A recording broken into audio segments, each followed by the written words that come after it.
ចាកិត្តិយសពីនេះសម្រាប់ថា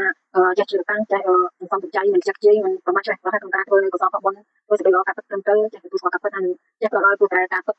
ហើយជាមួយនឹងមានចំណេះជំនាញចំណេះវិជ្ជាចំណេះដឹងជាមួយនឹងមានគំរូល្អគួរគោរពហើយចេះរៀបចំចិត្តគំនិតកាយវិចារចិត្តឲ្យបានល្អជាគំរូរបស់អ្នកដទៃហើយកិត្តិយសនេះឈ្មោះវាព្រោះដូចជារៀបយកសរសើរសពដែរប៉ុន្តែបើយើងគិតឃើញជាមួយនឹងឈ្មោះទាំងអស់នេះយើងអាចនឹងភ្លេចនៅសេចក្តីល្អគុណធម៌យើងអាចធ្វើចូលដើម្បីបានរបស់ទាំងអស់នោះចឹងហើយបានជាព្រះសម្ដែងថាអឺកុំឲ្យលងខ្លួននឹងកិត្តិយសរៀបយកសរសើរសុខនេះព្រោះតែយើងលងខ្លួនយើងអាចនឹងវង្វេងភ្លេចសេចក្តីល្អអញ្ចឹងហើយពាក្យថាកិត្តិយសនេះពាក្យខ្លីតែមានន័យធំធេងទូលំទូលាយវាស័ក្តិសមសម្រាប់ខ្មែរយើងបុព្វបុរសខ្មែរយើងបានកសាងទុកនៅកិត្តិយសគឺកេរ្តិ៍ឈ្មោះអ្វីល្បាញស័ក្តិសមសម្រាប់ខ្មែរយើងកម្ពុជាយើងចឹងអ្នកចំនួនមុនទាំងចំនួនក្រោយដោយសារតែយើងនៅតែបន្តថែរក្សាការពារកិត្តិយសនេះយើងមិន